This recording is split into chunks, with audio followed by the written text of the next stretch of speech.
Welcome to the Status Enterprise Quickstart. This video will help you familiarize yourself with the software, so let's get started. If you haven't done so, you'll need to install the software, which I'll do now.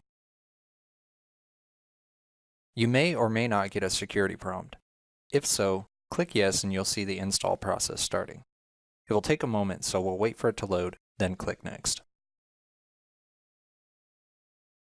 Here you have a fairly standard license agreement and a checkbox to accept the terms. Next, you'll see a bunch of options to customize your installation. I'm going to select everything, but if you want to learn more about each of these features, you can refer to the documentation on them.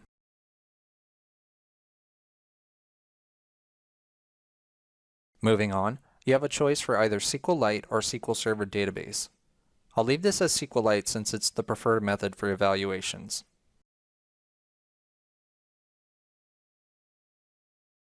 The next few panels have things like installation location, but we can leave all these default and then start the install.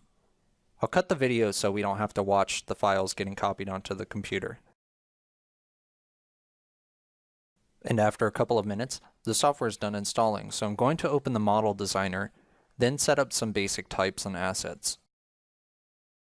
I'll log in using the default credentials,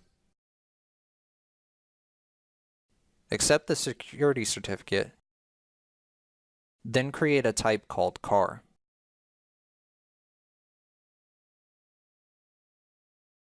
On this type, I'm going to add one property and call it mileage.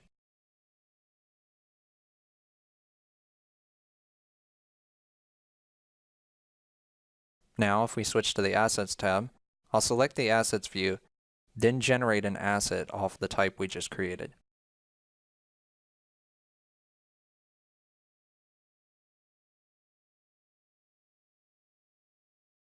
The next thing we need to do is add a data mapping so we can see some values updating on this property. The data mapping allows you to point your live data to a property in your information model. Keep in mind this tab does require some in-depth training in order to understand what's being configured, but we're not going to cover that here. For more information about data mappings, please refer to the training video dedicated to this subject. With that in mind, I'm going to go through the process of creating a new mapping profile and adding some simulated data so we can see the property updating. First, I'll connect to the Data Connector server.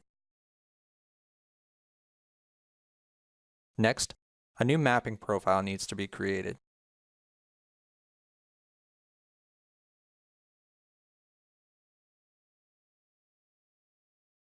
Then I'll choose a data provider type, and then click the Connect button so we can configure our mapping.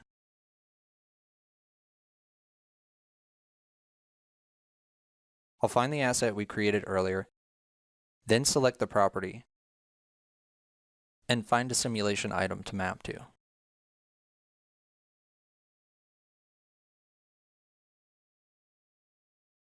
Now that a mapping has been added, I can close this window and save the mapping profile.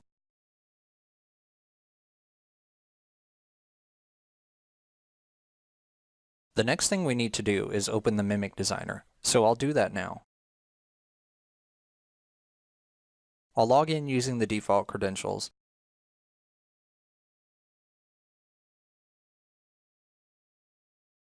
then create a new Mimic.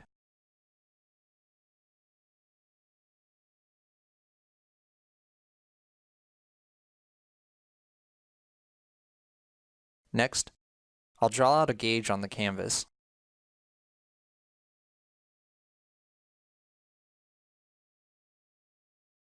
Then I'll find the asset we created earlier in the data binding panel, select the mileage property, and apply the binding to our control.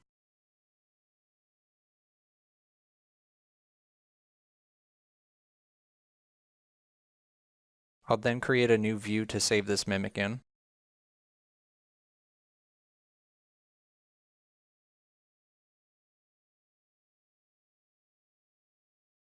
And now if we click the Test Run button, we can log into the Mimic runtime and see our Mimic displaying the data from our simulation item.